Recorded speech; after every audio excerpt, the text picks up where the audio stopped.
dans le cadre de la Semaine européenne de réduction des déchets. Je suis Jean-Christophe Condia, je suis le directeur général de Descartes Développement et Innovation, qui a pour mission de renforcer l'attractivité du pôle d'excellence ville durable de la Cité Descartes, qui se trouve donc à l'est de Paris. Et nous opérons un certain nombre d'événements, notamment en la matière, dont la conférence table ronde de ce midi. Et nous opérons un incubateur et un Fab Lab qui s'appelle tous deux Incubateur Descartes et Fab Lab Descartes. Dans le cadre de ces semaines européennes, puisqu'il y en a pas mal à partir du mois de septembre, vous savez qu'il y a une semaine européenne du développement durable, une semaine européenne de la mobilité, il y a aussi la semaine dernière, c'était le Global Entrepreneurship Week, donc cette semaine, on est dans la semaine européenne de la réduction des déchets. Donc, dans le cadre de toutes ces opérations qui sont à dimension européenne, voire internationale, on essaye d'avoir une programmation pour attirer un certain nombre de professionnels, pour leur faire connaître des sujets qui sont ceux de nos partenaires privilégiés que sont par exemple, et l'Université Gustave Eiffel en fait partie, mais aussi un certain nombre de grands groupes, puisque cette année, et c'est une innovation pour DDI, en fait, on est en cours de finalisation de la signature d'accords de partenariat avec une dizaine de grands groupes. Et donc, c'est avec grand plaisir qu'aujourd'hui, j'en ai convié 3, avec un cahier des charges assez simple, qui était de trouver un sujet, qu'il soit de l'ordre d'un projet de recherche ou d'une dimension transverse corporate, en matière de réduction des déchets. Pas forcément, par exemple, en ce qui concerne Orange, des choses relatives à la façon dont il gère les déchets relatives aux box, etc., mais plutôt des projets d'ampleur avec des enjeux en termes de développement, d'applicabilité à d'autres secteurs, etc. Donc, on a aujourd'hui 4 entités intervenantes et je vais vous passer la parole si vous voulez bien vous présenter juste en quelques mots pour dire qui vous êtes et de quelle entité vous venez, parce que nos auditeurs vous identifient bien. Petit message d'organisation. Afin de gérer les questions, comme on risque d'être assez nombreux, je vous suggère en cours de route, si vous avez des questions, de les noter dans la partie conversation, on les reprendra ensuite pour les adresser. Donc, l'équipe de Suez, Laure et Lydie, si vous voulez bien vous présenter, s'il vous plaît. Donc, Laure Renvoisé et ma collègue. Lydie Martin. Voilà. Nous travaillons toutes les deux pour Suez, pour la filiale recyclage et valorisation des déchets en France, de ce grand groupe Suez. Voilà, et on est chef de marché donc sur la partie marketing. Merci beaucoup. Ensuite, Monsieur Michel. Oui, bonjour, Axel Michel, je travaille à NJ Lab, l'entité de recherche du groupe NJ. Voilà, et je suis ingénieur de recherche et ancien étudiant sur la Cité Descartes. Parfait. Madame Licop. Donc, Sylvie Licop, je suis déléguée RSE, responsabilité sociale d'entreprise pour l'Île-de-France. Ça veut dire quoi? Ça veut dire que je suis chargée d'appliquer, en grande partie, d'appliquer la politique responsabilité sociale d'Orange France à la dimension de l'Île-de-France. Donc, c'est la raison pour laquelle on essaie de développer des projets locaux, voilà. Merci beaucoup. Ensuite, Mesdames Boussafir et Duc de l'Université Gustave Eiffel. Myriam Duc, donc moi je suis chargée de recherche à l'Université Gustave Eiffel dans un laboratoire qui travaille sur les sols, les roches et les ouvrages géotechniques. Et la présentation sera en binôme avec ma collègue Yasmina Boussafir, donc qui se présente. Oui, Yasmina Boussafir, ingénieure-chercheur dans le même laboratoire, et on travaille sur les sols, effectivement, pour viser leur réemploi et optimiser leur valorisation. Parfait, merci beaucoup. Alors, on va avoir des présentations très différentes, fort intéressantes sur la façon dont chaque groupe ou universités touchent ce sujet des déchets selon différentes perspectives. Donc, sans plus tarder, je vais passer la parole au premier intervenant, nos amis de Suez. Je vous rappelle qu'en termes d'organisation, si vous voulez bien poser vos questions dans la partie réaction, Chat. en cours Ah de… non, réaction. Après les présentations, on va d'abord avoir les 4 déroulés des projets et ensuite on aura une petite partie de discussion où on pourra adresser vos questions. Ça vous va? Parfait. Très bien. Je vous invite à diffuser votre présentation. Hein, je me demandais si elle était diffusée ou pas. Alors là, pas encore. Les autres, si vous voulez bien vous mettre en muet, ça évitera les échos. Je pense l'avoir présentée. Elle est partagée, là, je vois mon écran qui est… Pardon. Non, on ne la voit pas là.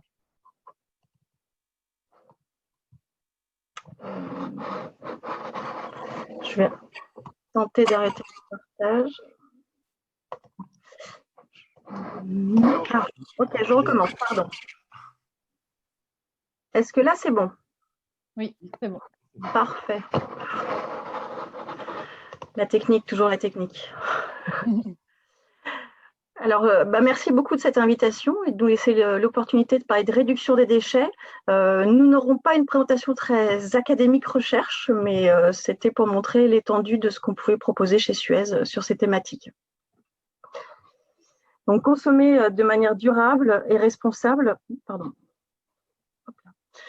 et réduire ces déchets sont aujourd'hui des tendances de fond qui s'installent progressivement dans la société.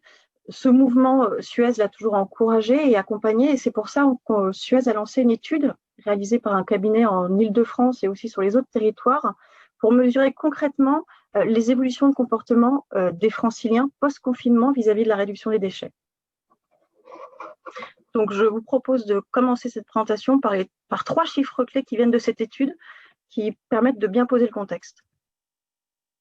33%. La crise sanitaire a eu un impact réel au point de modifier les pratiques. 33% des personnes interrogées déclarent que leur comportement a évolué vis-à-vis de la réduction des déchets. Même si un francilien sur 2 a du mal à passer à l'action et à identifier les actions concrètes à mettre en place, et si 40% des gens trouvent que cela demande trop de temps, trop d'efforts, il y a tout de même des freins. 27%. Donc 27%, ce sont les personnes interrogées qui se tournent vers le réemploi et l'achat de seconde main. Une pratique qui n'a cessé de progresser avec tous les sites qui se développent, Le Bon Coin, Co-Recyclage, Donon.org et il n'y a pas longtemps le e-market de Emmaüs que j'ai découvert la semaine dernière. Et bien sûr avec le développement des recycleries en local pour compenser le côté digital. Le 3e chiffre, 25%, c'est le nombre de franciliens qui pratiquent régulièrement le compostage. En effet, les biodéchets, c'est-à-dire les épluchures de légumes, les déchets alimentaires, représentent une grosse part de notre poubelle d'ordures ménagères et il est possible de réduire par, entre autres, le compostage. Seulement 25%, effectivement, sur notre territoire, tout le monde n'a pas des maisons et un jardin, donc il y a certains freins pour limiter le volume de biodéchets.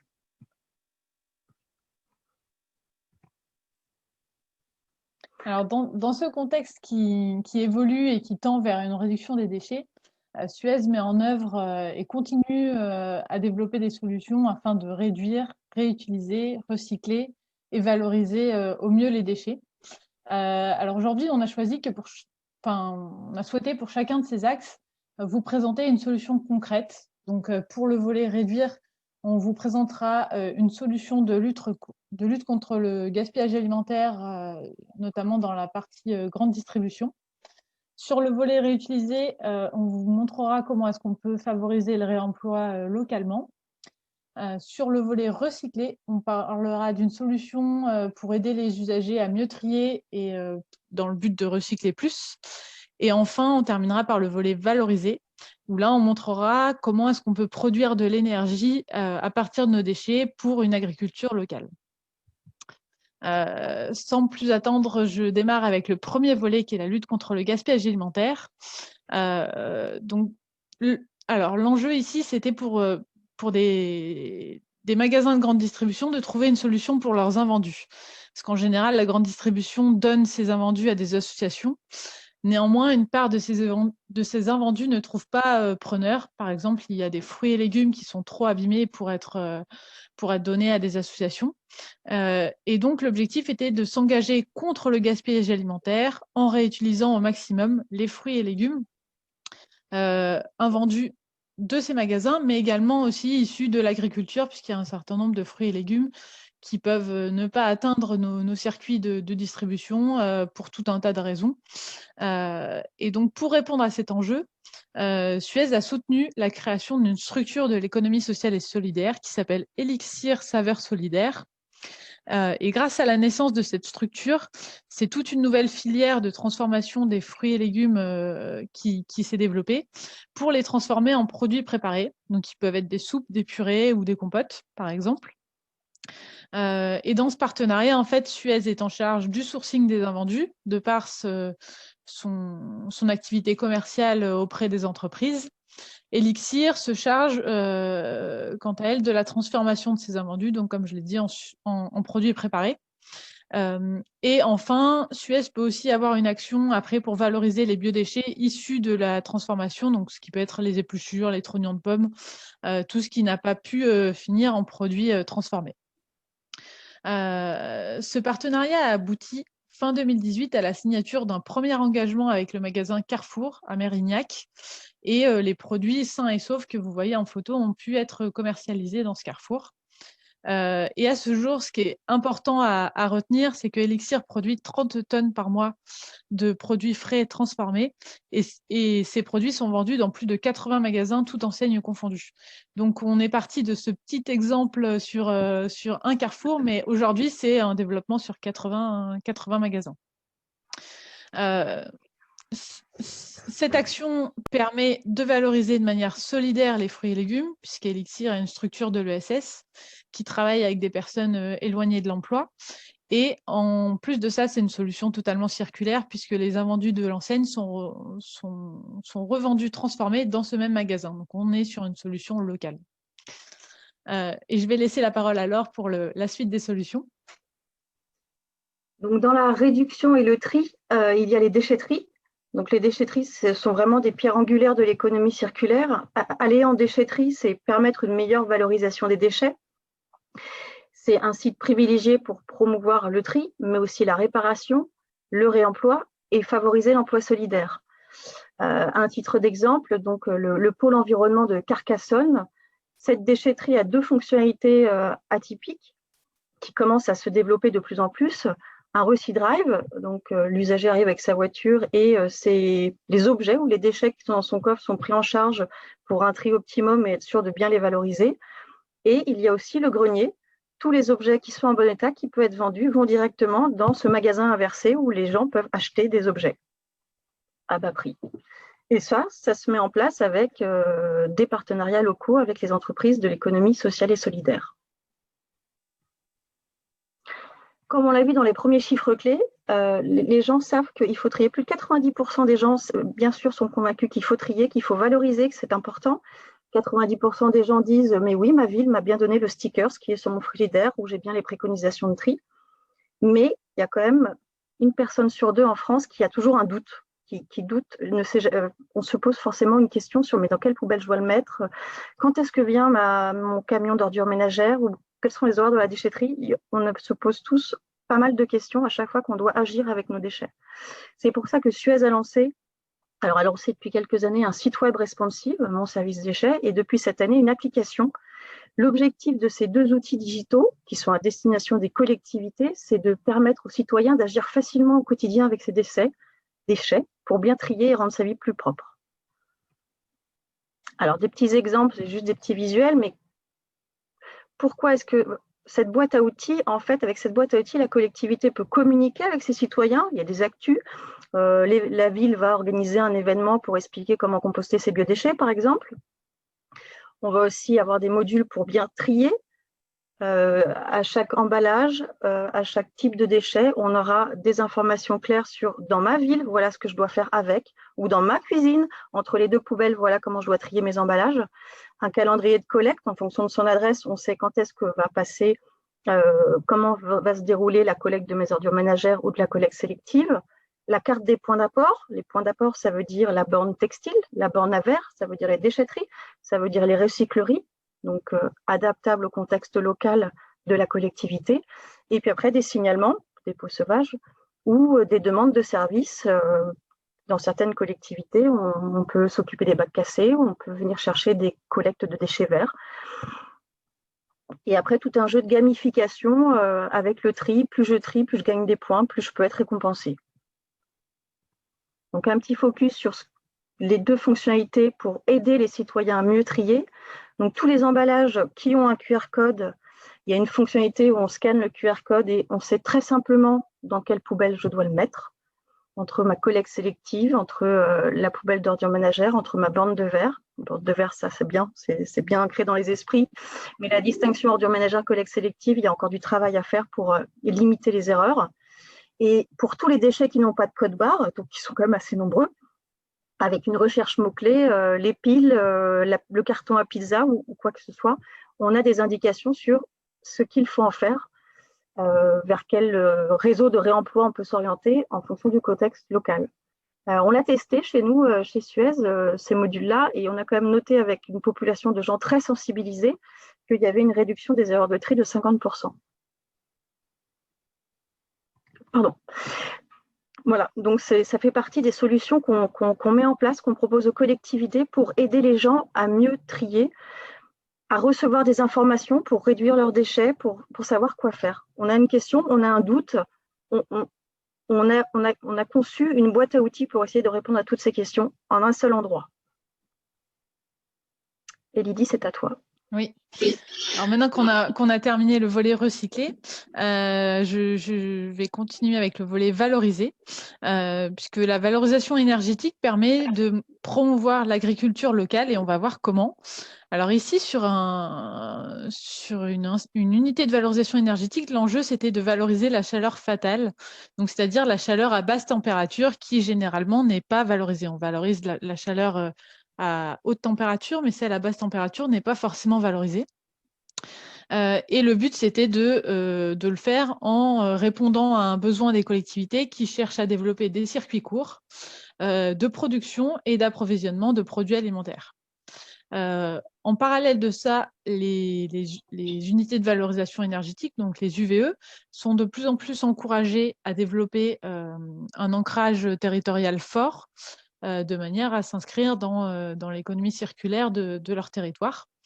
Et donc, pour répondre à cet enjeu, Suez a développé une technologie brevetée de cogénération haute performance qui permet en fait de récupérer l'énergie à basse température.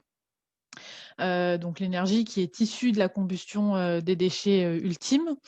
Et cette énergie sert à chauffer des serres situées juste à côté de l'unité de valorisation énergétique.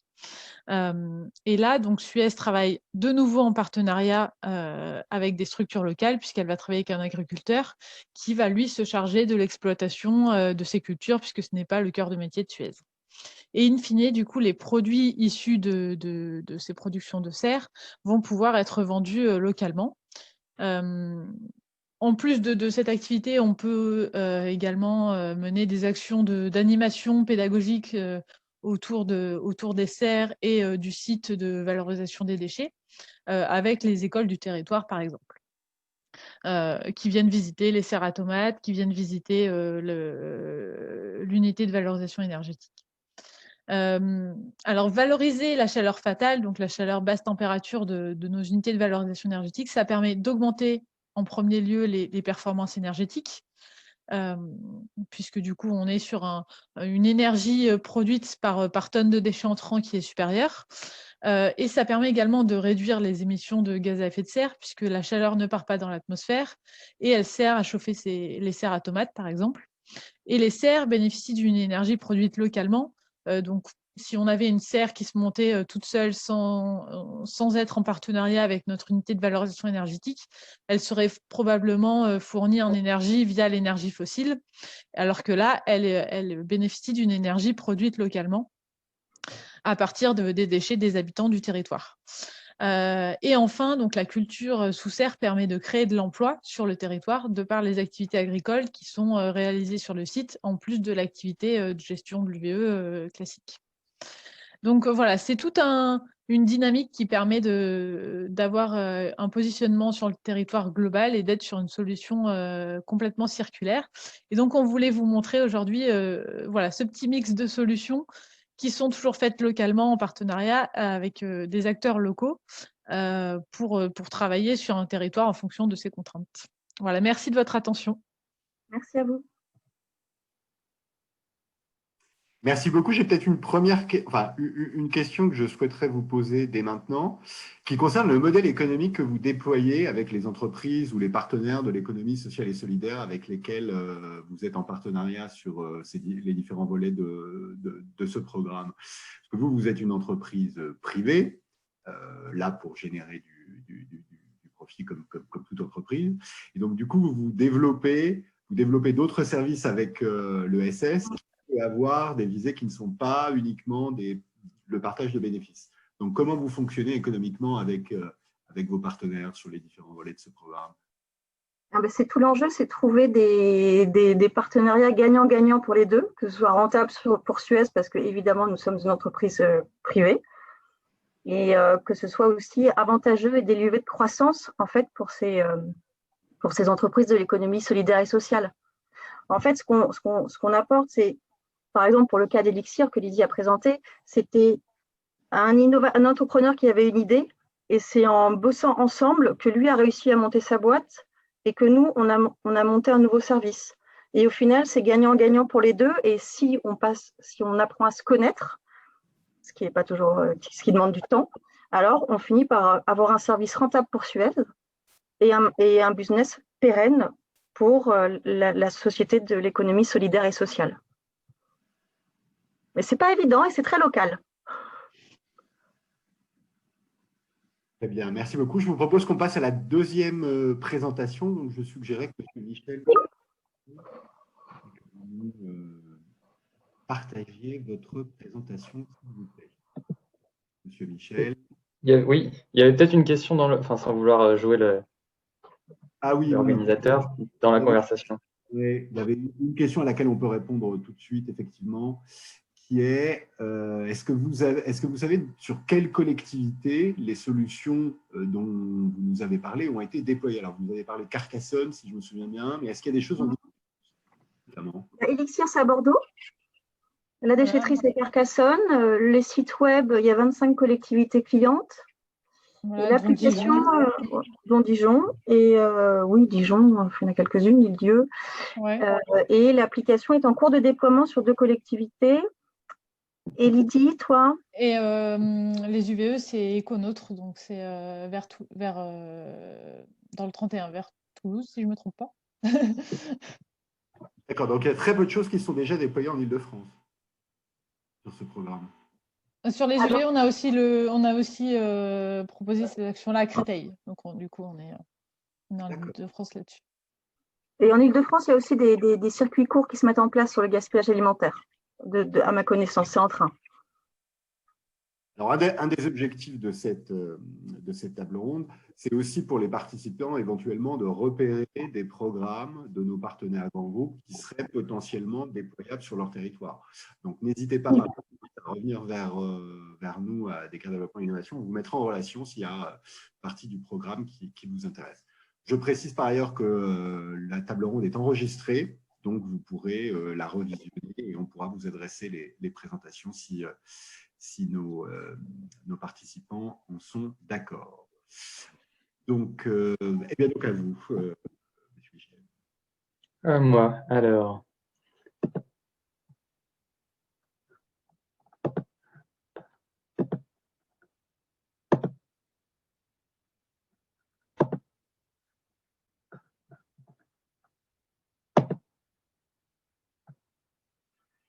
C'est parti.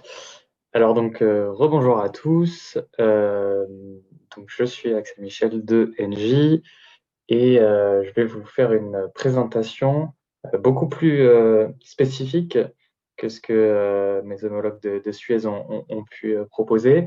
Moi, sur un projet particulier sur lequel j'ai travaillé ces dernières années et qui s'appelle B-Circle. Donc, comme je l'ai évoqué tout à l'heure, je suis ingénieur de recherche dans Engie Lab, donc le centre de recherche d'Engie, et l'une de mes thématiques de recherche est l'économie circulaire. Donc, c'est dans le cadre de cette thématique qu'avec mes collègues, on a été amenés à développer une solution pour favoriser le déploiement de l'économie circulaire sur le territoire et plus précisément le déploiement de symbiose sur les territoires entre les différents acteurs, donc dans une démarche d'écologie industrielle et territoriale pour ceux qui connaissent le terme. Alors, donc ce projet B-Circle, il remonte à 2017. Ça a été en fait un projet qui a commencé en tant que projet de recherche européen et multipartenariat, donc financé par une entité qui s'appelle la Climate Kick et qui est une entité de la Commission européenne, et donc un certain nombre de partenaires français, suisses, allemands, qui ont travaillé ensemble. Donc il y avait des territoires, il y avait des industriels comme nous, il y avait des académiques comme l'École Polytechnique, et tous ensemble, on a imaginé un outil de modélisation des territoires qui serait susceptible d'aider les territoires à se développer de manière circulaire. Donc 2 ans plus tard, on a finalisé cet outil, et donc depuis, à Engie, on s'est emparé de cet outil, on l'a amélioré, on a fait une nouvelle version, et puis surtout, on l'a utilisé pour accompagner des territoires dans des démarches d'élaboration de stratégies circulaires, soit accompagner en interne des entités d'Engie dans leur démarche pour faire en sorte que leurs offres elles s'intègrent dans des logiques circulaires. Et donc aujourd'hui, B-Circle, donc c'est à la fois cet outil et c'est une offre qu'on propose à des territoires et puis des business. Donc, je voulais être un petit peu plus concret sur l'outil pour commencer. Donc, c'est un outil cartographique qui permet de modéliser les écosystèmes territoriaux.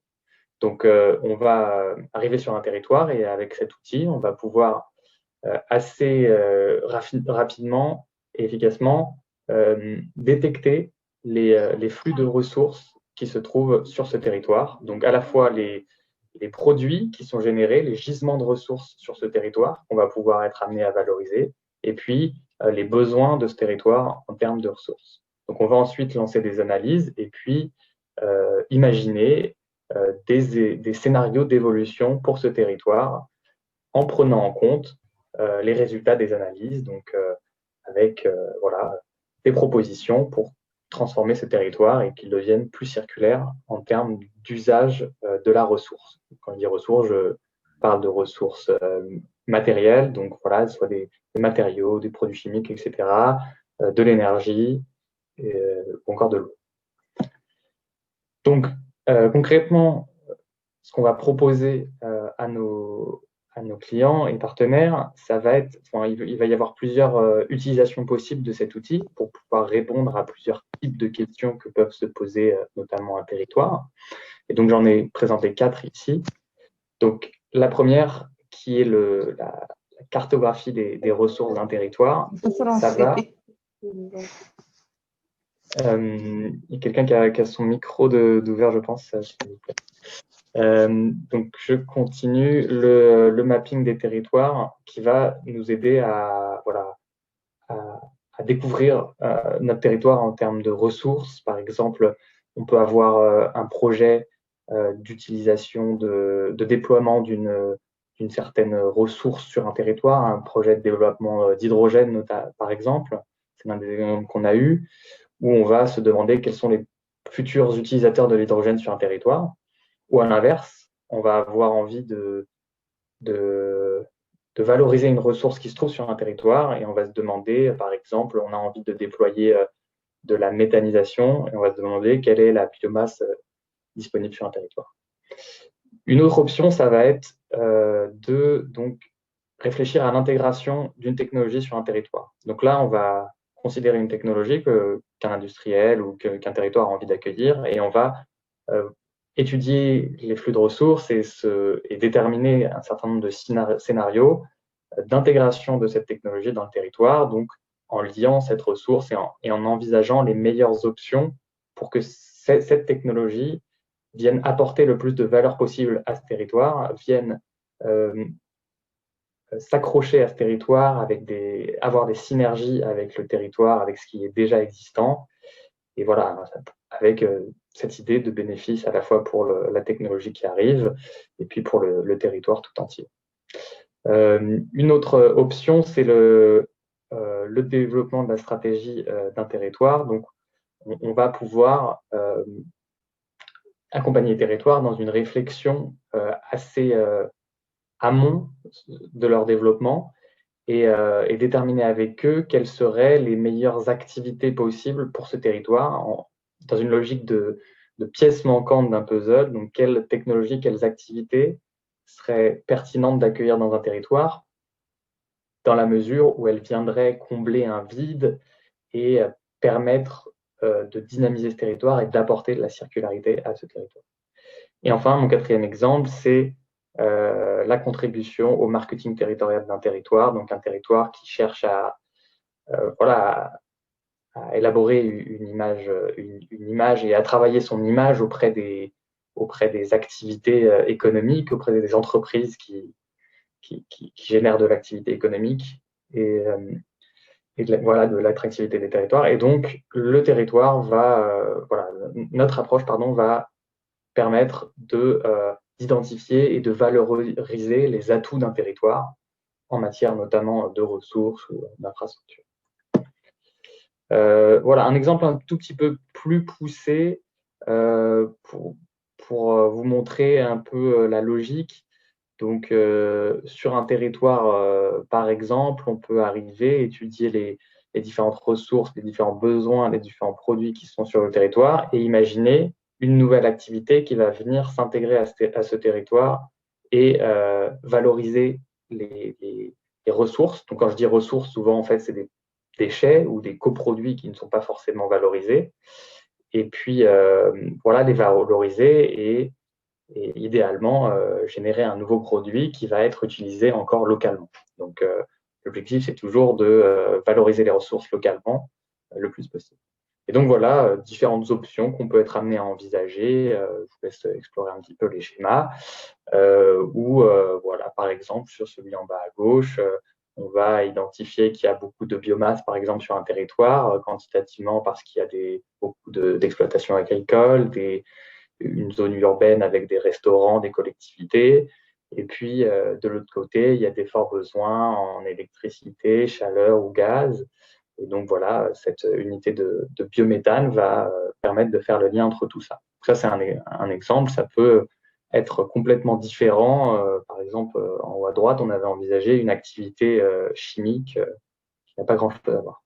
Puis, on va faire ces scénarios et puis les comparer entre eux. Donc, c'est ce que j'ai représenté symboliquement en haut à droite. Donc, un certain nombre d'indicateurs. Ça peut être la consommation d'eau, d'énergie, la quantité de déchets valorisés, etc.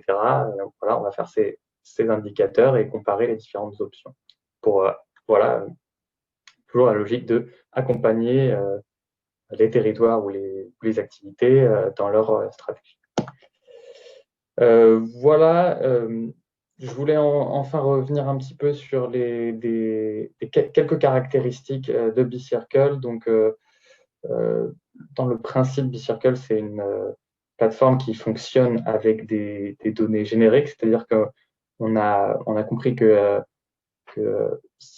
pour imaginer des stratégies d'économie circulaire et d'écologie industrielle sur un territoire, l'un des freins, c'était souvent la difficulté à bien connaître le territoire, à avoir des infos sur les flux qui existent sur ce territoire. Et donc, nous, on a fait le choix de valoriser l'expertise qui existe à Engie sur les activités et sur leurs besoins et leurs ressources. Et donc, on a construit une base de données qui nous permet de caractériser de manière générique à peu près n'importe quelle activité, soit industrielle, soit urbaine, d'un territoire. Donc, on va arriver sur le territoire et puis au lieu d'aller avoir à enquêter pour chacune des activités et batailler pour obtenir des infos sur chaque entreprise, par exemple, qui se trouve sur un territoire, on va utiliser ces données génériques qui nous permettent d'être beaucoup plus rapides et puis d'avoir au moins un premier jet, quitte ensuite à contacter, entrer en contact avec le territoire pour affiner avec des données réelles. Ensuite, une autre caractéristique, c'est la vision cartographique que vous avez pu voir sur certains screenshots précédemment. Donc, on ne va pas aborder les choses de manière sectorielle ou par flux. On va vraiment essayer d'avoir une vision globale du territoire et de modéliser le plus possible tout ce qui se passe en termes de ressources. Et enfin, donc comme vous avez pu le comprendre, on a une approche assez stratégique. Donc, on ne va pas aller jusqu'à faire des études de faisabilité technico-économique des solutions qu'on propose, mais on s'est connecté à un autre outil Engie et à d'autres compétences à Engie pour faire le lien et permettre des offres un peu plus intégrées qui aillent de l'aspect stratégique amont qu'on peut proposer avec ce projet B-Circle jusqu'à l'aspect de préfaisabilité, voire faisabilité avec des entités d'Engie qui sont plus sur ces données. Donc, c'est ce que cette slide explique. Et enfin, je crois que la dernière slide, une petite cartographie des différents projets qu'on a pu avoir. Donc, depuis 2018, voilà, on est un petit projet en développement. Donc, pour l'instant, le nombre d'études est assez faible, mais voilà, on se développe de plus en plus. Et puis, on essaye d'augmenter l'utilisation de cet outil en transférant cet outil à d'autres acteurs pour qu'ils puissent s'en emparer et puis que ça puisse servir au plus de monde possible. Voilà la fin de ma présentation. N'hésitez pas pour les questions tout de suite ou plus tard par mail. Si vous pouvez répondre aux questions tout de suite. Vous en avez 3, donc je vais les lire si vous voulez bien. Quelle est la différence entre votre outil et une plateforme qui s'appelle Actif, qui a été mise en place par les chambres de commerce, si vous la connaissez? Actif, oui, j'en ai entendu parler. Je pense que Actif, elle est, si je ne confonds pas avec un autre, elle est remplie par des délégués territoriaux. Je ne sais pas si la personne qui a posé la question peut confirmer ou pas mon affirmation.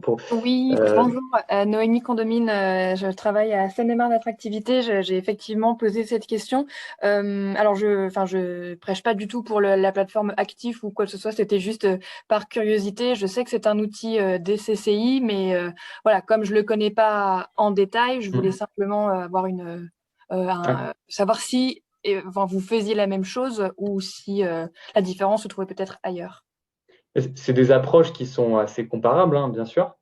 La différence, à mon sens, si je ne me trompe pas, c'est que Active va requérir un travail d'enquête de la part des délégués du personnel de la CCI pour remplir ces données-là.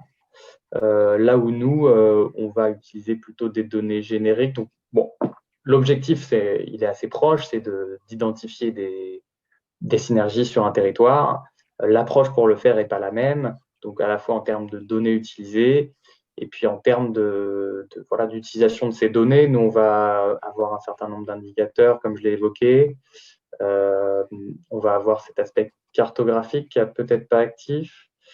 Et voilà, quelques différences, mais globalement, les deux outils peuvent répondre à des questions assez similaires des territoires. Deuxième question, vous y avez répondu en partie avec votre dernière ou avant-dernière slide. Qui sont les clients de cet outil? Des collectivités ou quel type, en fait?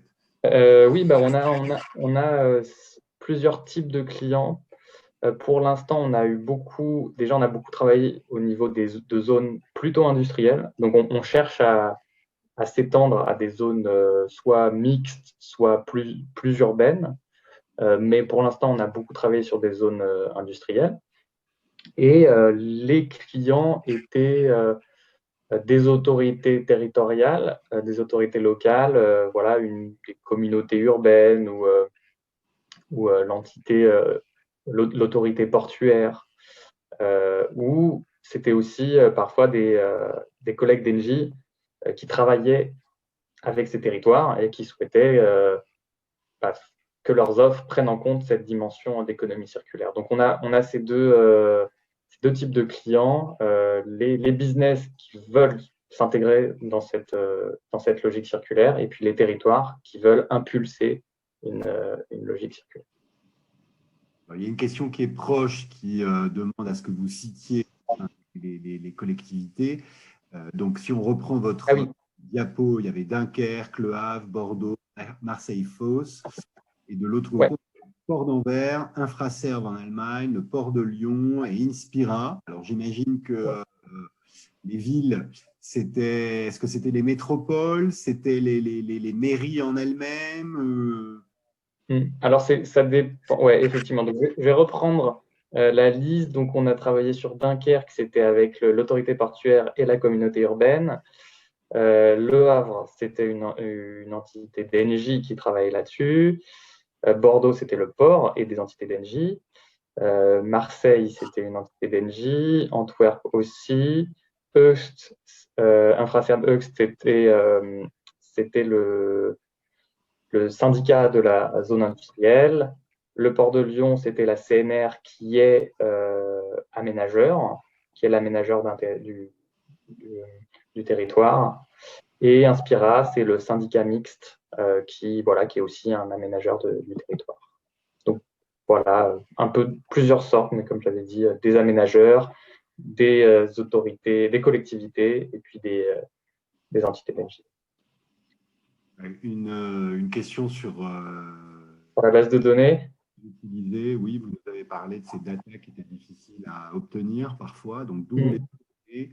Et puis, une fois qu'elles sont obtenues et qu'elles sont dans votre système, est-ce que ça devient open source? Et non, malheureusement, c'est à mon sens, c'est ce qui rend vraiment l'outil précieux. C'est l'argument principal de cet outil. Et puis, c'est ce qui a été le plus difficile à créer. Donc, on ne peut pas le donner en open source. Désolé. Parfait, merci beaucoup. Je vous propose la troisième intervention avec Madame Licop d'Orange. Oui, alors je vais essayer moi aussi je vais tenter le partage. Est-ce que c'est bon pour vous? Oui, c'est parfait. Alors, si vous pouvez juste te mettre en plein écran, s'il vous plaît. Alors, en plein écran. En slideshow, je ne sais plus comment on dit ça en français. Voilà, est-ce que ça marche là? Pour moi, ça marche en tout cas. Vous voyez? Oui, on voit deux diapos. Vous voyez Oui. Donc, je vais vous parler en fait de la collecte et du recyclage des mobiles chez Orange et d'une partie très particulière de cette collecte qui est une collecte citoyenne qui est organisée chez Orange depuis 10 ans et en partenariat avec Emmaüs International, donc, et qui est vraiment très spécifique et très originale en fait pour Orange et pour laquelle on a une grande fierté. Donc, c'est quoi le contexte en fait du recyclage des mobiles? Chez Orange, c'est une priorité. Donc, nous, on est opérateur de télécom, on n'est pas fabricant de mobiles. Simplement, on achète dans nos boutiques, on achète des mobiles que l'on revend. Donc, ces mobiles, donc on en devient propriétaire, enfin d'une certaine façon, et on se sent responsable de leur recyclage. Et parce que les mobiles, on peut pas dire qu'ils n'ont aucun impact sur l'environnement, c'est pas vrai. Il faut savoir que la fabrication d'un mobile, c'est à peu près 70% de son impact sur l'environnement par rapport à sa consommation. Donc il y a un très grand impact environnemental de la construction des mobiles, mais il y a aussi un impact, je dirais, social et humain, parce que les mobiles sont fabriqués avec des minerais rares qui sont souvent collectés dans des zones en Afrique, dans des zones de conflit, dans des zones où les droits de l'homme ne sont pas respectés, où les enfants travaillent. Donc, quand on a un mobile dans les mains, eh ben, c'est pas un outil, c'est pas un objet neutre en fait. On l'adore son mobile, mais il faut avoir en tête que dans son mobile, il y a des minéraux rares, il y a des enfants qui ont travaillé, il y a peut-être des enfants qui ont travaillé et dans des conditions qui sont parfois pas acceptables. Donc, nous, on veut vraiment devenir, enfin chez Orange, on veut devenir un opérateur responsable et référent du domaine. Et d'ailleurs, on a inscrit en fait dans notre plan stratégique une ambition très forte de récupération des mobiles. Donc, qui a un taux de collecte de mobiles usagés qui doit atteindre 30% d'ici 2025. Et puis, évidemment, on est forcé à ça et on s'en réjouit d'une certaine façon à cause du domaine, à cause de l'environnement réglementaire et législatif sur l'économie circulaire qui est contraignant et on a tout à fait cette idée en tête et on veut vraiment respecter au maximum l'économie circulaire. Donc, peut-être que vous avez entendu parler de notre opération qui a été lancée là au mois d'octobre, qui s'appelle les 3 RE, qui a été lancée dans nos boutiques où on a mis en place en fait de façon très visible avec des films publicitaires et tout ça, une opération dans nos boutiques qui est de récupérer un qu'on appelle les 3 RE, donc c'est 1, c'est recyclage, 2, c'est reconditionnement, et 3, c'est reprise. Enfin, c'est pas tout à fait l'ordre, mais je vous le dis comme ça. Donc, reconditionnement, ça veut dire pouvoir vendre des mobiles reconditionnés dans nos boutiques. Jusqu'alors, on le faisait simplement dans nos services clients. Pourquoi on le fait pas? Parce qu'en fait, avoir une offre de mobiles reconditionnés, donc c'est vrai qu'il y a un grand opérateur qui s'appelle Back Market qui a développé ça, mais avoir une offre de mobiles reconditionnés intéressante, de très bonne qualité, c'est très difficile en fait, parce qu'il y a très peu de la filière en fait de reconditionnement des mobiles de façon industrielle est assez peu organisée. Je vais vous l'expliquer après. Donc le reconditionnement, le recyclage, donc c'est comment on va récupérer les mobiles qu'on a mis sur le marché et la reprise, donc le 3e R. Donc en fait, on a mis en place mais ça date pas du mois d'octobre, c'est une action qui est de très longue haleine et qui date d'à peu près 10 ans chez Orange. Donc, il y a 2 actions qui sont mises en place pour le recyclage des mobiles, pour récupérer le plus de mobiles possible. C'est une opération qu'on appelle Orange Reprise, donc qui est lorsque vous êtes client Orange, vous voulez changer de mobile, vous allez soit sur votre site orange.fr ou dans votre boutique. Et en fait, on vous rachète votre ancien mobile et on vous propose d'en racheter un autre. Donc, et dans cette opération de reprise, il y a toujours 2 euros qui sont versés à Emmaüs International. On a un partenariat sur le recyclage des mobiles avec Emmaüs International depuis 10 ans. Donc, voilà. Et Orange a organisé, et c'est beaucoup moins connu parce que un système de collecte citoyenne et solidaire des mobiles. Alors, ce système de collecte, il s'adresse aux clients Orange ou aux personnes qui ne sont pas forcément clients d'Orange. Et la collecte citoyenne, elle s'opère dans nos boutiques, évidemment, sur les sites Orange, ça c'est pour les salariés.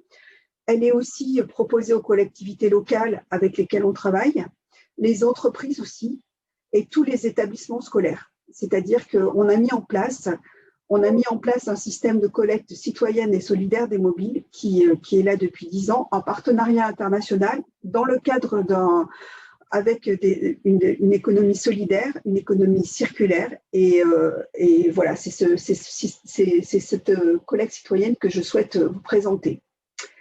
Donc, c'est vraiment, on l'a vraiment utilisé comme un soutien fort à l'économie sociale et solidaire. Donc, je vais vous expliquer comment ça marche. En fait, donc ce partenariat avec Emmaüs International, il a, je dirais, 2 volets. Le premier volet, c'est comme je vous le disais, dans le cadre d'Orange Reprise, il y a 2 € dans les mobiles qu'on va reprendre, en fait, qu'on va reprendre à nos clients, qui sont versés directement à Emmaüs International. Et ces 2 € ils vont être utilisés pour financer en fait la collecte des mobiles dans plusieurs pays d'Afrique. Bon, nous, Orange, on est très implanté en Afrique, donc on sait très bien qu'il n'existe pas en Afrique de système organisé de collecte et des mobiles. Donc, ça nous permet de mettre en place ce système de collecte des mobiles.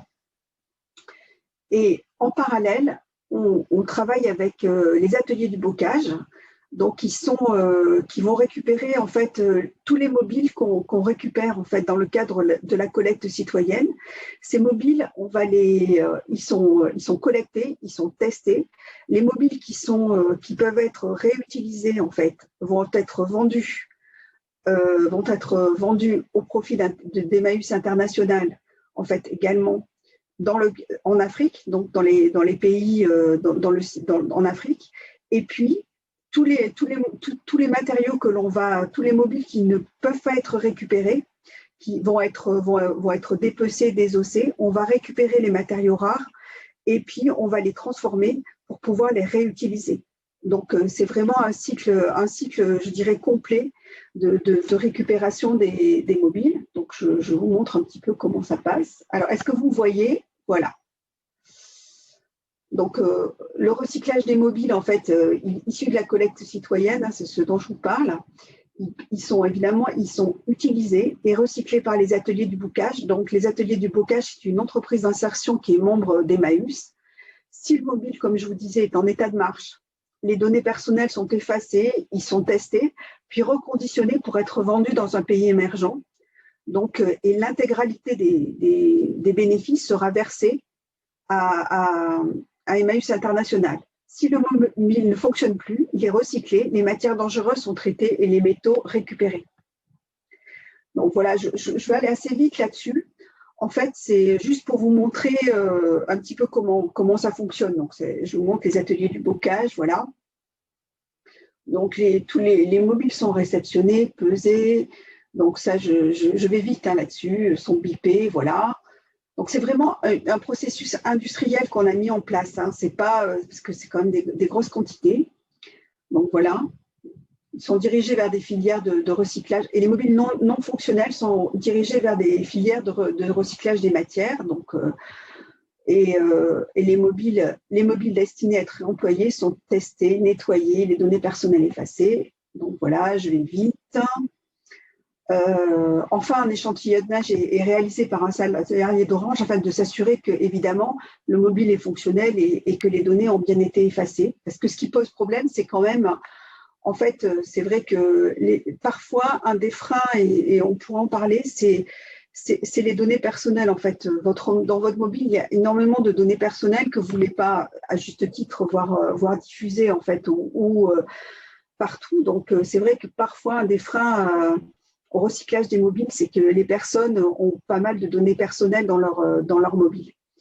Donc, en fait, ce qui se passe, c'est que les bénéfices que l'on verse à Emmaüs International, ils permettent de financer des ateliers de collecte en Afrique. Parce qu'évidemment, il n'existe pas de filière de recyclage de mobiles en Afrique. Donc, ce qui se passe, c'est que nous créons avec Emmaüs International des ateliers de récupération de déchets. Les déchets de mobiles sont ensuite renvoyés en France pour être recyclés dans une PME qui s'appelle Morphovisis, qui est aussi très innovante et qui va recycler, elle, les matériaux. Donc, on est bien dans un cycle total d'économie circulaire. Donc, on a 5 ateliers en Afrique, au Burkina, au Bénin, au Niger, au Cameroun, en Côte d'Ivoire. Donc, on a déjà créé 27 emplois grâce à ça. On a récupéré 35 conteneurs et plus de 400 tonnes de déchets qui sont collectés depuis 2010. Ce que je voulais vous dire, c'est que en fait, l'idée du recyclage des mobiles chez Orange, c'est pas une idée neuve. En fait, c'est quelque chose que l'on fait de longue haleine. C'est une opération de longue haleine sur lequel on rame parfois parce qu'on manque de mobiles. En fait, on a pas mal de clients, mais on manque de mobiles. Donc, voilà. C'est ça sur quoi on agit. Donc, je vous montre un petit peu. Est-ce que c'est clair pour vous? Donc voilà, les collecteurs se rendent sur le terrain avec des motocollecteurs qui permettent la collecte et le transport des déchets de mobiles. Donc c'est vraiment sympa en fait. Hein. Ils se rendent, donc c'est vraiment des petites boutiques. Les déchets sont pesés, enregistrés, chargés dans une moto. Ensuite, ils sont réceptionnés à l'atelier, puis triés selon les catégories de déchets. Les déchets sont reconditionnés par catégorie, stockés pour être réexpédiés en France par conteneur. Alors, vous me direz, oui, c'est dommage de faire ça puisque c'est réexpédié en France, mais il n'y a pas de filière organisée en Afrique, donc on ne peut pas le faire. Voilà. Donc, les conteneurs de déchets de mobiles sont réceptionnés au port du Havre. Ils sont pesés, enregistrés. Et les cartes électroniques sont introduites dans un four à pyrolyse. On récupère le métal, tous les métaux en fait qu'on peut récupérer, qui sont des minerais rares, on les récupère. Voilà, donc là je vous montre le métal recyclé qui est la grenaille d'argent. Voilà. Et en fait, tout le monde peut devenir responsable d'une filière en fait en France. Hein. Il suffit puisque nous on propose à toutes nos entreprises en fait.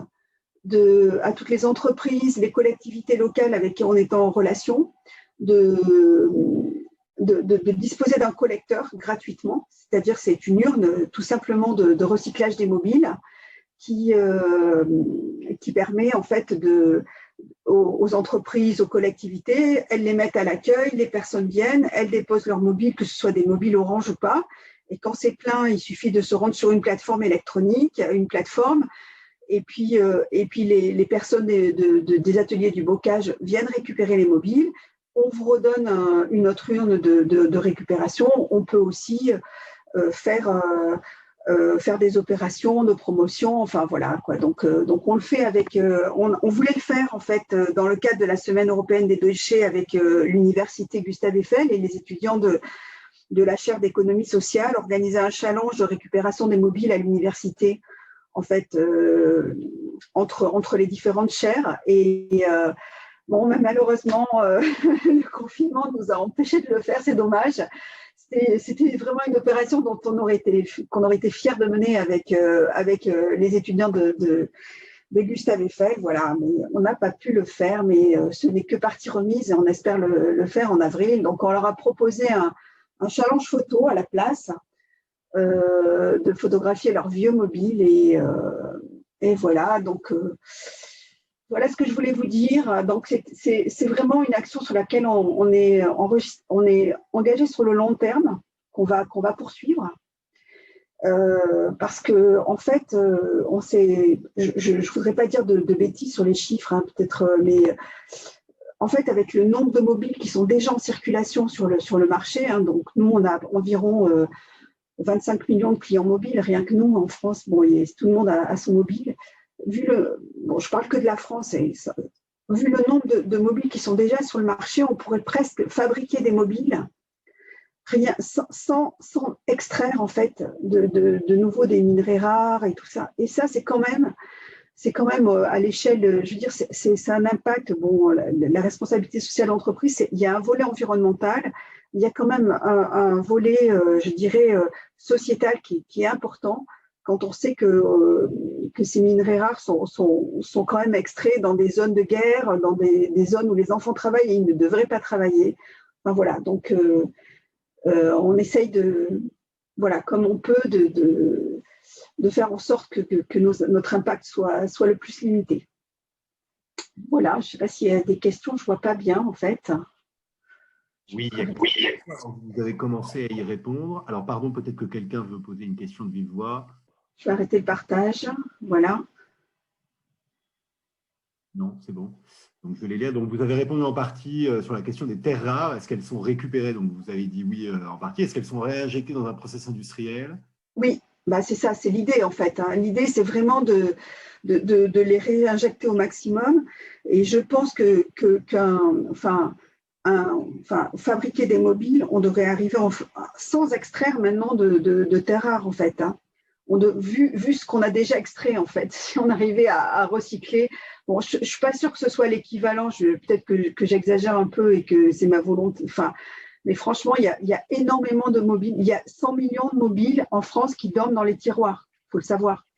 Donc après, certains sont réutilisés par les enfants. Bon, ça c'est très bien. Enfin, je veux dire, mais l'idée, c'est vraiment, faut penser quand on a un téléphone mobile, même s'il est cassé, même il paraît très abîmé, quand même si on l'a mis dans, je sais pas, dans un seau d'eau, mais il paraît complètement mort, il faut l'amener quelque part pour qu'il soit recyclé. Franchement, c'est vraiment. Quand on parlait du gaspillage, là, dans la première intervention du gaspillage alimentaire, je pense que là aussi, on a un grand sujet.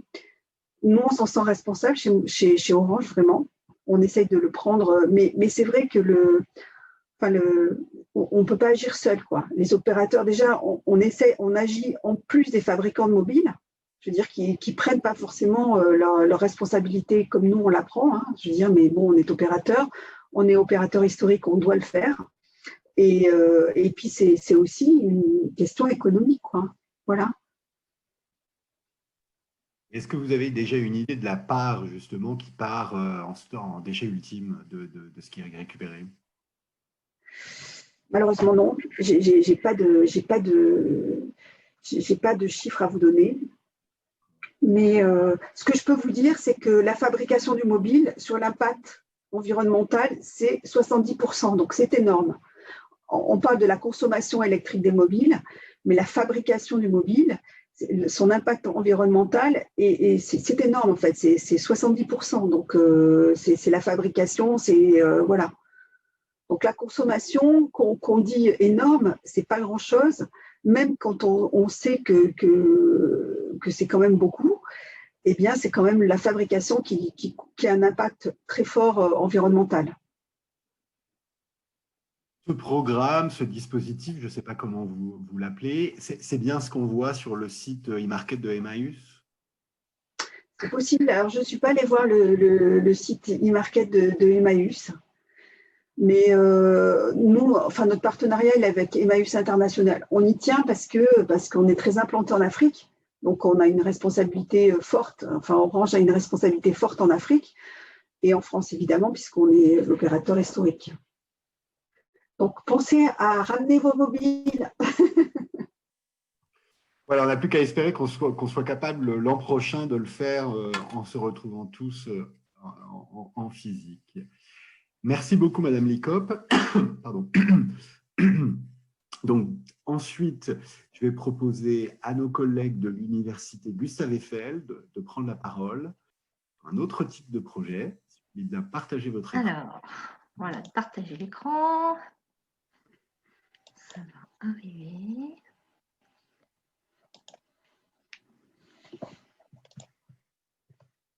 Est-ce que vous voyez? Alors, non. Non. Attendez. Là, est-ce que vous voyez? Oui. Ça arrive? Ça chauffe. Ça chauffe. Peut-être pas vraiment. Si, à ce point-là. Bon, sinon, je peux le faire de mon ordi. Ah là là, attendez, non, mais je vais y arriver. Oui, ça y est. Ah, c'est vrai. Là, c'est bon. C'est long. Alors, est-ce que vous voyez d'un côté de l'autre? C'est plutôt moi qui ne vais plus pouvoir. Je ne sais pas si je peux avancer ou. Attendez. Je vais te mettre en mode diaporama. De votre écran. Oui, mais je n'ai plus la main. Si, pour recliquer sur ton écran. Reclique sur ton écran et mets en diaporama. Ouais. Là, est-ce que Voilà. c'est mieux? C'est mieux? Oui. Voilà. Oui, donc bonjour et merci donc, de nous avoir invités pour participer à cette table ronde. Donc, Yasmina et moi-même travaillons dans un laboratoire, donc le laboratoire Sol, Roche et Ouvrages Géotechniques, qui appartient à l'université Gustave Eiffel, anciennement l'IFSTAR, anciennement le laboratoire central des ponts et chaussées. Donc, nous avons perduré dans notre activité, mais changé d'appellation au cours du temps. Et donc, nous allons vous présenter d'autres innovations qui sont en relation avec notre domaine, qui est plutôt le génie civil, la géotechnique. Et il s'agit de la valorisation des terres excavées qu'on peut rencontrer sur de nombreux chantiers. Je pense que pas mal de monde sont au courant quand même de la construction en ce moment du Grand Paris et de ce problème qui a émergé très rapidement de déblais, de très grandes quantités de déblais qui sont générés et qu'il faut arriver à gérer, à valoriser au possible, voire après à stocker. Donc là, je reprends le petit diagramme bien connu, là, la pyramide inversée de gestion des déchets que nous avons eu avec les collègues de Suez qui ont présenté sur la prévention, réutilisation, recyclage, valorisation et stockage. Et donc, dans le cas des terres excavées, qui représentent une grande partie des déchets qu'on a dans le secteur du BTP, vous voyez, suivant le petit fromage qui est représenté, vous avez la grande majorité des déchets qui sont sous forme inerte et notamment des terres, voire après des terres qui sont mélangées avec des déchets de déconstruction par exemple. Donc, on va avoir pour objectif d'essayer de valoriser au mieux ces déchets, soit en évitant de les produire initialement par une organisation de chantier ou avec des nouvelles techniques, soit par un réemploi direct sur le chantier lui-même, soit par un recyclage après, par exemple, un traitement. Et donc, on est soumis à la même obligation que les autres déchets, c'est-à-dire imposée par l'Union européenne, c'est d'atteindre environ 70% de valorisation de ces fameuses terres excavées. Pour exemple, dans le Grand Paris Express, on attend à peu près 50 millions de mètres cubes de terres excavées qui, à l'heure actuelle, sortent du creusement par les tunneliers et le creusement des gares également, futures gares de la ligne, et qui sont, je pense, qui partent en direction du nord de la France à l'heure actuelle vers plutôt le Havre et qui vont avoir peut-être des destinations, c'est la Belgique au final. Donc, on n'est pas encore capable d'arriver sur place à gérer l'ensemble de ces déchets. Ils vont être exportés loin, ça veut dire du transport par camion, de l'endommagement des routes, de la pollution également qui est générée par l'ensemble de ce transport de tous ces déchets, d'où la mission d'arriver à trouver des voies de valorisation ou de ne pas non plus les générer à l'origine. Donc, parmi ces techniques pour essayer d'éviter d'excaver les terres, eh bien, dans notre laboratoire, on a développé ou on a travaillé, et on travaille encore, sur une technique qu'on appelle le deep soil mixing, qui permet de renforcer les sols, c'est-à-dire quand on a des sols avec de mauvaises propriétés de portance pour construire au-dessus. Non, on va mélanger le sol en place directement, sans excaver le sol. On va le mélanger avec du ciment. Pour cela, vous avez ce petit schéma de diagramme d'un outil qui a été développé. C'est un petit peu comme une grande tronçonneuse d'une dizaine de mètres de longueur qui va passer à la verticale et qui va venir trancher le sol in situ et mélanger de l'eau, du ciment et le sol en place directement. Bien évidemment, le sol en place est assez hétérogène. On peut rencontrer des sols qui se traitent assez mal avec cette technique, qui ne vont pas avoir tout le temps les performances escomptées. Et donc, l'objet de nos recherches, essentiellement, c'est d'arriver à formuler une quantité de ciment, une quantité d'eau, voire des additifs pour arriver à faire en sorte que la terre mélangée avec le ciment atteigne les bonnes performances. Donc ça, c'est le premier, je dirais, le premier cas, c'est éviter de générer ces terres d'excavation. Et dans un deuxième temps, donc ça va être plutôt de les valoriser par des modes en termes de réglementation, d'adaptation ou de traitement. Et là, je vais laisser Yasmina vous présenter cette partie. Oui, donc sur les sols urbains, en fait, quand on crée un chantier de terrassement, donc selon la géométrie du projet, on va excaver un certain nombre de volumes de matériaux qui vont donc prendre le terme de terre excavée. Et dans ces matériaux-là, les règles techniques de réemploi vont guider le réemploi dans certains domaines. Donc, dans ces règles techniques, il faut y associer, donc vous voyez ici en rouge, il y a marqué GTR, ça fait partie des quelques règles qui permettent de réemployer les matériaux avec des objectifs de performance pour pouvoir avoir une route qui tienne, pour pouvoir avoir un remblai qui soit solide.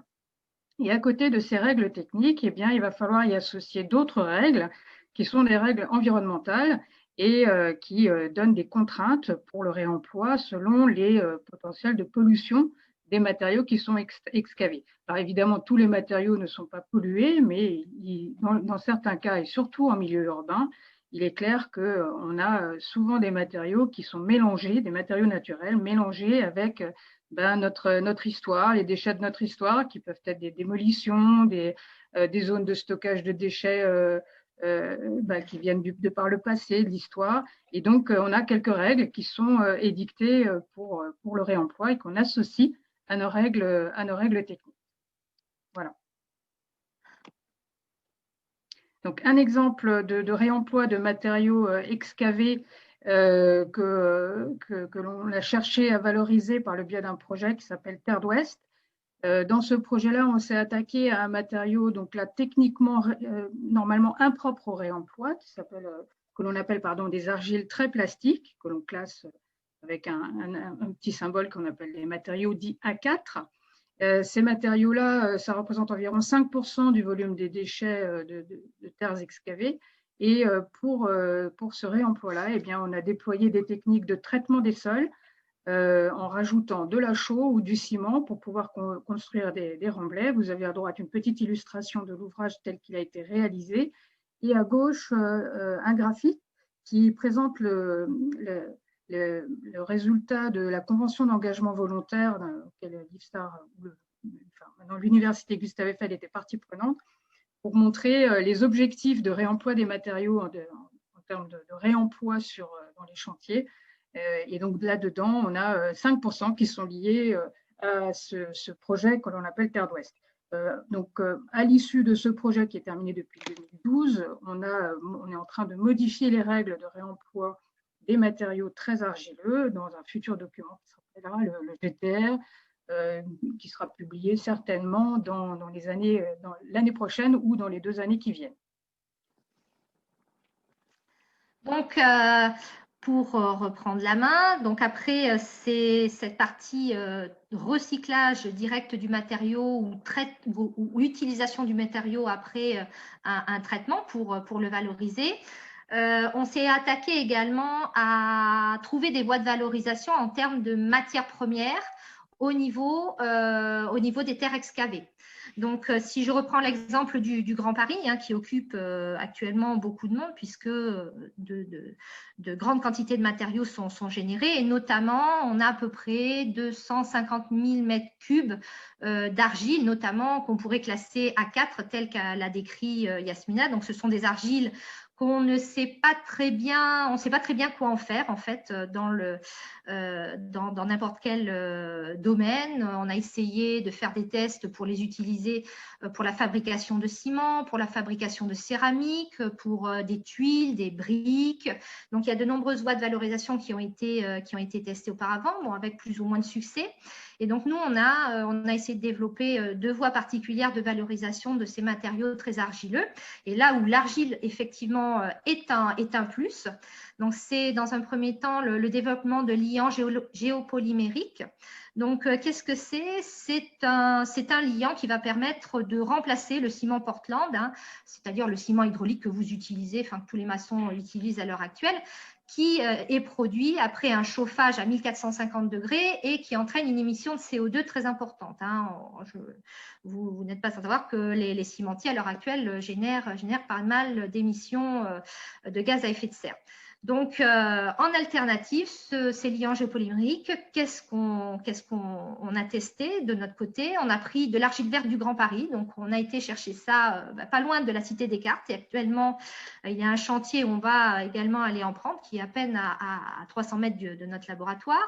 Donc, cette argile, on va la calciner à 850 degrés, donc on est déjà à une température moindre que celle pour fabriquer du ciment, donc on va gagner également en termes de dépenses énergétiques. Et lors de cette calcination, il y a juste de l'eau qui va être générée, donc pas de CO2. Donc là, on va gagner également au niveau des gaz à effet de serre. On va broyer le matériau et on va juste mélanger ce matériau, donc calciné broyé, on va le mélanger avec une solution alcaline et on va obtenir, dans ce cas-là, comme vous pouvez voir, un matériau solide. Là, c'est une pâte géopolymère, mais qu'on pourrait mélanger à des sables, à des graviers, à des cailloux pour former un béton comme on l'a avec un béton traditionnel avec des liants hydrauliques. Donc, ce travail a fait l'objet d'un dépôt de brevet et à l'heure actuelle, on est en train de développer, d'essayer d'avoir une application semi-industrielle, pré-industrielle avec l'entreprise Fichet et on a essayé de passer, je dirais, le cap du laboratoire vers une étape de plus grande dimension, pas encore totalement industrielle, mais avec des préparations de matériaux de l'ordre de 100 à 500 kilos, en tous les cas, pour fabriquer des pièces en préfabriqué, des bordures de trottoir, etc. Et là, on va chercher plutôt des appuis côté des industriels pour passer réellement à une application à grande échelle de ce process. Une autre application qu'on essaie de développer pour valoriser ces terres très argileuses, eh bien, c'est le retour de la construction en terre crue dans la ville. À l'heure actuelle, on a depuis 2 ans lancé un projet sur le campus de Marne-la-Vallée, avec les autres campus également de l'université Gustave Eiffel, notamment à Nantes, un projet sur le développement de formulation de matériaux terre crue, donc à base de terre excavée du Grand Paris, auquel on va ajouter des additifs, notamment ce qu'on appelle des biopolymères, c'est-à-dire globalement de la cellulose, des fibres végétales extraites du bois ou des déchets de l'industrie de l'agriculture. On va donc mélanger la terre avec ces déchets, ces fibres, cette cellulose pour renforcer le matériau et on va chercher également des additifs naturels qui pourraient limiter la sensibilité du matériau de terre à l'eau puisque je pense que vous avez déjà vu ce qui se passe quand on met de la terre avec de l'eau, on obtient de la boue à la fin. Donc, quand on construit avec de la terre crue, on voudrait quand même que le matériau dure relativement longtemps. Donc, il faut arriver à diminuer cette sensibilité par rapport à l'eau. Et là, par exemple, on a cherché à tester une molécule qu'on retrouve dans le henné. Donc, qui est un surfactant, donc qui va modifier cette sensibilité à l'eau et qui est d'origine naturelle, hein, le henné qu'on utilise pour la peau, etc.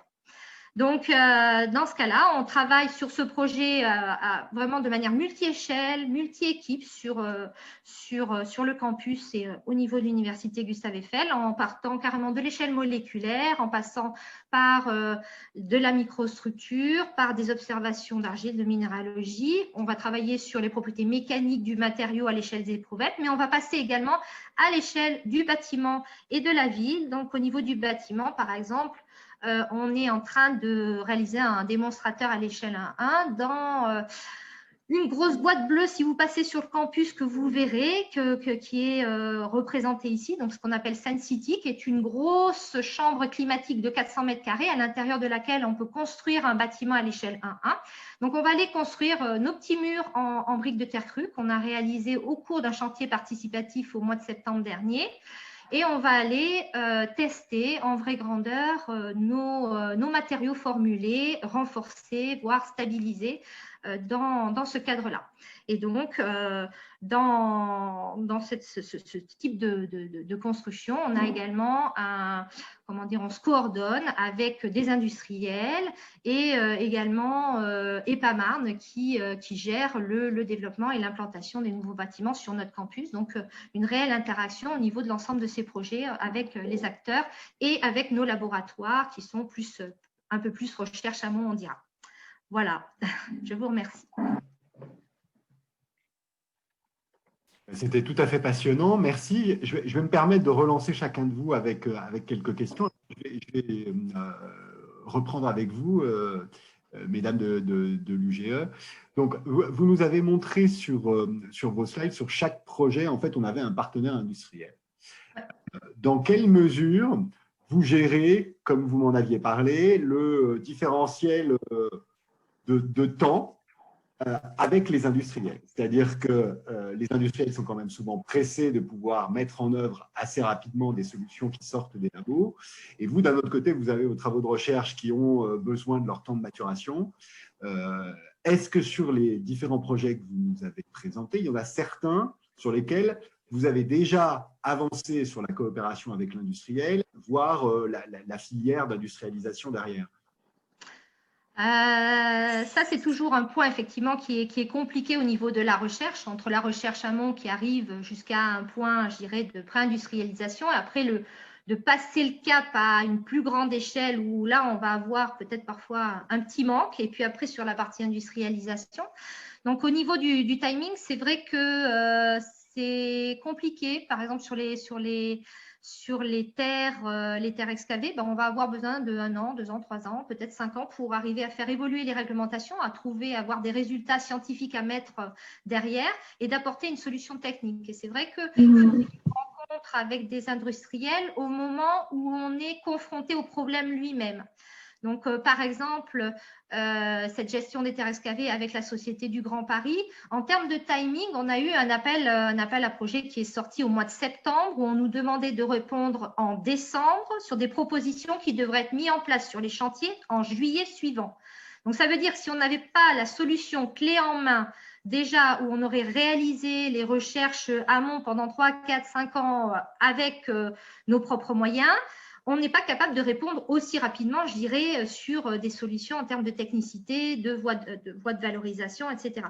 Donc, c'est souvent ce timing est effectivement assez compliqué. Et c'est là où il faut tisser des liens, je dirais, de longue haleine, de se faire connaître, de valoriser, de communiquer sur ce qu'on est en train de développer pour que petit à petit, au niveau des industriels et des partenaires, on avance et on sollicite ou on suscite en tous les cas l'intérêt de nous suivre et de nous accompagner après ultérieurement. Merci. Madame Nicop, sur les affaires, on va dire, de récupération de portables, vous êtes quand même face à une culture qui est peut-être un petit peu réticente. Les gens peuvent avoir tendance soit à essayer effectivement de les revendre, soit à les oublier dans les tiroirs. Donc, comment vous adressez cette question du changement de culture pour inviter davantage de personnes à vous remettre des portables qu'ils vous ont déjà achetés par le passé et que vous allez recycler? Alors, c'est vrai que l'opération qu'on a lancée là, c'est au mois d'octobre, les 3 re, en mettant en fait le recyclage, le reconditionnement et la reprise en avant dans nos boutiques. C'est déjà un changement de culture parce que c'est vrai que les boutiques Orange, c'était plutôt la course au nouveau mobile, le plus beau, le plus performant, nanana. Là, on est en train de changer on est en train de changer l'esprit de nos clients en fait, en leur disant voilà, on change de monde d'une certaine façon. Et ce qu'on voudrait faire l'année prochaine, mais c'est pas simple à mettre en place, c'est un 4R, un 4R en fait. C'est la réparation dans nos boutiques, mais bon, ça demande quand même une réorganisation un petit peu complète des boutiques parce qu'il faut avoir des espaces de réparation comme le font déjà Bricorama, je crois. Enfin bon, moi je suis une grande bricoleuse, donc mais voilà, il faut réorganiser nos boutiques en fait. Et ça veut dire accepter d'avoir moins d'espace de vente un espace de réparation, sachant que nos boutiques il y a quelques grandes boutiques à Paris, je pense à la boutique Opéra, la boutique des Champs, mais en général, nos boutiques sont plutôt des petites boutiques de taille moyenne. Donc, voilà. On essaye aussi de mettre en avant on fait pas mal en Île-de-France, là, dans certaines boutiques, des accessoires, en fait, qui sont des accessoires éco-responsables, des coques de mobile, enfin, dans des matériaux éco-responsables et tout ça. Petit à petit, on est en train d'essayer nous-mêmes, en fait, on est aussi victime de ce qu'on a lancé, en fait, c'est vrai que le mobile, ça a été plutôt la course au plus beau, au plus chic, avoir le plus beau mobile, c'était quand même c'était un marqueur social important. Et je crois qu'on est en train de changer. Et de toute façon, nos clients nous demandent de changer, donc on va s'y faire aussi. Voilà. Monsieur Michel, vous aussi, vous êtes un petit peu face à des problèmes culturels, j'ai envie de dire, même si avec la semaine de la réduction des déchets, on espère que cette question de maîtrise et de recyclage de nos déchets avance. Comment vous faites, vous, pour essayer de susciter davantage la culture sur l'économie circulaire?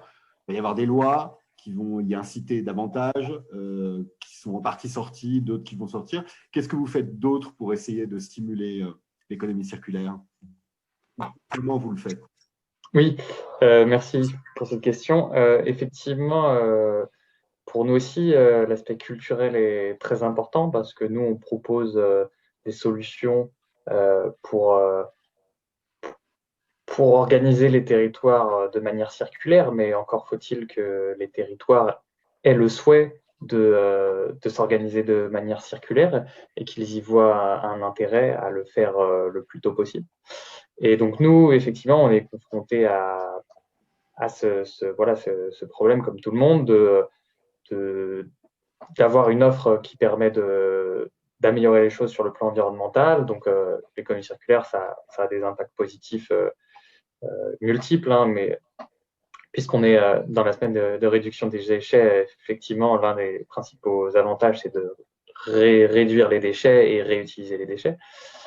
Et donc, nous, c'est pour cette raison qu'on a beaucoup de cas d'études qui ont eu lieu au niveau des ports, parce qu'il se trouve que traditionnellement, les ports sont des territoires sur lesquels l'économie circulaire se sont mis en place très tôt, et donc avec des réflexions très avancées sur ces territoires, des participations des entreprises, des collectivités, de plein d'acteurs sur ces territoires.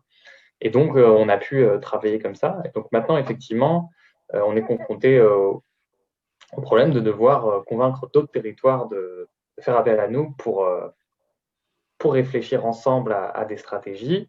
Et donc, voilà, ça passe par ce genre d'événements notamment. Donc, merci de faire avancer la cause par ces événements. Donc, on va essayer de participer le plus possible. Puis, nous, à l'échelle d'Engie, on met aussi en place des événements pour communiquer, pour que tous les métiers, en fait, moi, je suis dans la recherche, donc évidemment, c'est mon rôle d'avoir en tête ces enjeux-là qui sont peut-être un petit peu pas dans la tête des gens qui travaillent au jour le jour sur l'opérationnel.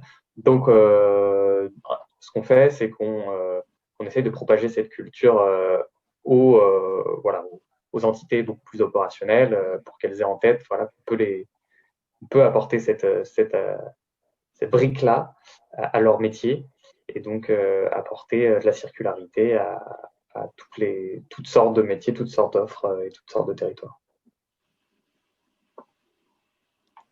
Alors, toutes ces solutions, elles sont locales.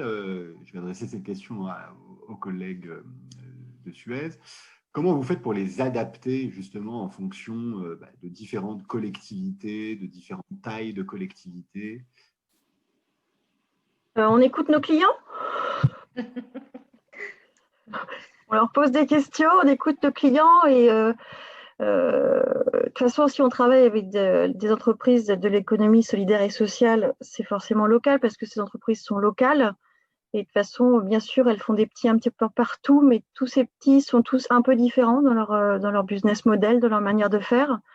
Et je vois, quand je prends l'exemple des outils digitaux, vu qu'on les vend en collectivité, en fait, à chaque fois, il y a une personnification qui est faite pour vraiment s'adapter au contexte. Certaines vont vouloir, on va adapter les fonctionnalités, on va adapter les informations qui sont dessus, parce qu'on n'arrivera pas à toucher les gens si ils ne se sentent pas vraiment concernés avec leur ville, leur quartier, leur point textile, leur recyclerie. Donc, c'est pour ça qu'on fait un effort particulier à adapter nos solutions physiques comme digitales au contexte.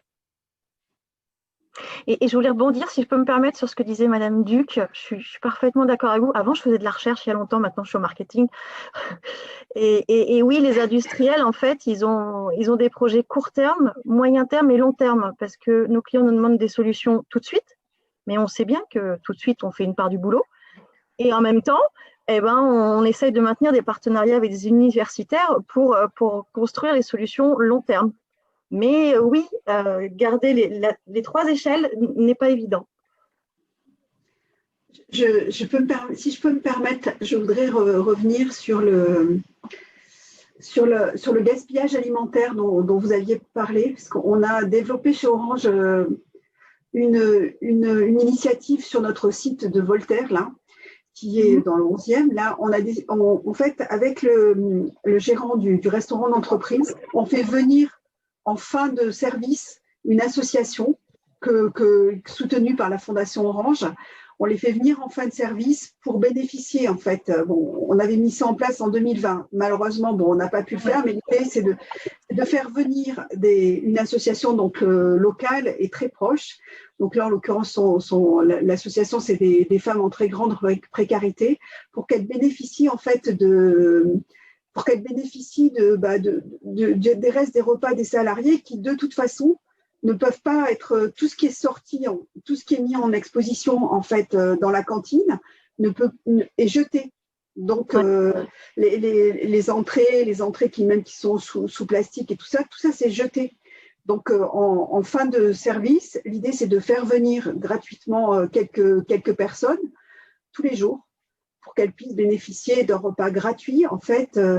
Et bon, ça c'est avec le restaurant d'entreprise. C'est pas mal pour les grosses entreprises.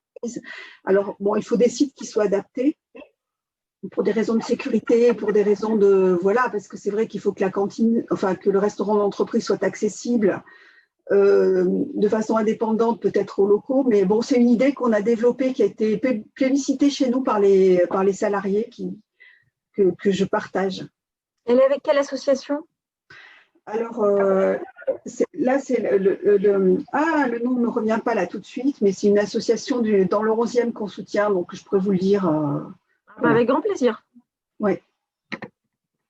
Alors, on nous dit que les présentations étaient géniales dans les commentaires, donc tant mieux. Peut-être une question pour clôturer que j'adresserai à nos collègues de l'université, et qui est une question qui me tient vraiment à cœur et qui, je pense, intéressera aussi nos partenaires grands groupes. Quel serait votre conseil pour qu'on stimule les coopérations sur vos sujets avec des grands groupes, justement? Question difficile. Sur la coopération sur des projets de recherche, par exemple, entre des grands groupes et l'université. Parfois, on a quand même souvent des vocabulaires qui peuvent être un petit peu différents. On a vu qu'il y avait des temps qui étaient un petit peu différents. Nous, on travaille à la médiation, à la rencontre de ces deux mondes, justement pour susciter des projets. Est-ce qu'il vous viendrait quelque chose pour qu'on essaye de faire mieux sur ce sujet, pour vous faire mieux communiquer les uns avec les autres, puisque souvent, malheureusement, on a vu que le monde de la recherche et le monde économique ont parfois, alors pas les mêmes contraintes de temps, pas le même vocabulaire, pas les mêmes enjeux. Qu'est-ce qu'on pourrait faire pour faire mieux? C'est difficile comme question, hein. Déjà, ce genre de plateforme, déjà, c'est très instructif parce que ça permet justement d'échanger les points de vue et c'est le mélange des points de vue qui génère de nouvelles idées, de nouvelles opportunités, de nouvelles rencontres. Et c'est déjà, c'est vrai, de notre part, de faire l'effort de participer, nous, en tant que chercheurs, de faire l'effort de participer à ce genre de séances, d'arriver à vulgariser nos travaux. C'est aussi un effort de notre part. et puis effectivement de croiser les points de vue et les besoins et les attentes. Ce genre d'événement est déjà en soi déjà porteur de prémices pour l'avenir. Je vous remercie beaucoup d'avoir justement réussi à vulgariser vos travaux. Madame Duc, vous vouliez ajouter quelque chose? Oui, non, je ne sais pas si ça se fait déjà potentiellement, mais des forums de rencontres tels qu'il peut y avoir, de dire un peu de l'offre et la demande d'un côté ou de l'autre. Je dirais autant ce qu'on disait, des industriels peuvent avoir besoin de recherche avant, mais autant en tant que chercheur, après, on a aussi envie de passer le cap et d'être accompagné dans un développement qui va aller jusqu'à l'industrialisation. Donc, c'est dans un sens comme dans l'autre, on dira, de pouvoir se rencontrer, de voir, parce que je pense qu'on a certains partenaires qu'on doit oublier complètement et qui potentiellement peuvent vraiment apporter des solutions et nous accompagner sur des voies auxquelles on n'aurait pas du tout pensé. Donc, d'avoir effectivement cette ouverture. Alors là, on parle de déchets, effectivement, qui est peut-être une communauté sur laquelle, quel que soit le déchet, il y a quand même une notion de matériau qui est commune à tout le monde, quelle que soit la nature, que ce soit un déchet alimentaire, un déchet minéral, un déchet industriel. Donc, il y a cette notion-là où la valorisation de la matière, d'une manière, d'une autre, énergétique, où on a quand même quelque chose de commun à échanger entre nous. Et de pouvoir se rencontrer, de savoir qu'est-ce qu'on développe, quelles sont les attentes des uns, ça nous oriente et ça, en tant que chercheur, en tous les cas, ça nous permet de cultiver un peu les idées futures ou de voir les tendances, de pouvoir nous orienter sur des voies qui peut-être pour nous apparaissent comme pas forcément porteuses. Et puis en face, par contre, on va se rendre compte qu'il y a un réel intérêt. Donc, un forum d'échange pourrait en tous les cas nous apporter sur cette thématique déchets, par exemple, ça serait très intéressant. Alors justement, et ce sera mon mot de la fin, le 10 décembre, nous organisons des rendez-vous d'affaires qui sont justement l'occasion de rencontrer d'autres, alors des donneurs d'ordre, des grands groupes, des petites entreprises. Donc le thème de cette année, c'est la construction et la rénovation durable. On a toujours beaucoup de difficultés à attirer les collègues de la recherche à ce type d'événement. Il y a plus d'entreprises que de collègues de la recherche, mais justement, on organise ce type d'événement aussi pour que, par sérendipité, qui est un concept qui est très cher à mon président, justement, en se découvrant les uns les autres, il y ait des projets qui puissent naître pour après-demain. Donc, je vous invite, je vous ai mis le lien dans la conversation de cet événement. C'est très simple, il suffit de vous inscrire. Il y a un certain nombre d'entreprises qui sont déjà dans un catalogue. C'est totalement virtuel et donc là, vous pourrez rencontrer les entreprises qui vous intéressent et qui sont déjà dans notre programme. Je pense que le nombre d'inscrits va évoluer aussi dans les derniers jours. J'espère que vos collègues de l'université, après, parce qu'on est un peu en lien avec les FuturDays, qui eux sont une conférence scientifique qui a lieu plutôt les 1, 2, 3 ou 2, 3, 4, je ne va pas dire de bêtises. Oui, c'est 2, 3, 4. Oui, pardon, c'est 1, 2, 3. 1er, 2 et 3 septembre, il y a une conférence scientifique qui s'appelle les Future Days. Et donc, nous, la semaine qui suit, on organise des rendez-vous d'affaires. Il y a une information qui a été diffusée auprès des collègues de la recherche. Nous, on a diffusé ça aussi à pas mal de des entreprises, aux entreprises qu'on a dans nos bases de données, mais n'hésitez pas à vous inscrire. Et si vous avez des collègues qui sont intéressés par des échanges, soit avec d'autres entreprises dans des perspectives d'affaires pour après-demain, j'ai envie de dire, mais aussi par rencontrer des collègues universitaires pour des innovations de demain et d'après-demain, cet événement est fait pour ça. Je vous remercie toutes et tous pour votre participation. Merci beaucoup, mesdames, messieurs, pour le temps que vous avez bien voulu nous accorder en vulgarisation de vos travaux. C'est toujours très intéressant de le découvrir. Et on a vu un certain nombre de projets qui, je l'espère, en 2021, pourront peut-être être déployés sur la Cité des Cartes et on va essayer de s'y atteler aussi dans notre marketing territorial. Voilà. On mettra à disposition les diapos si tout le monde en est d'accord, enfin du moins c'est les intervenants. On partage la présentation. Je ne vois pas de nom, donc Ah, ok. Donc, on mettra effectivement cette présentation à disposition sur notre site web. Et il me reste à vous souhaiter une excellente journée et que la force soit avec vous en ces périodes de confinement. Merci. Merci. à vous. Au revoir. Au revoir. Merci. Au revoir.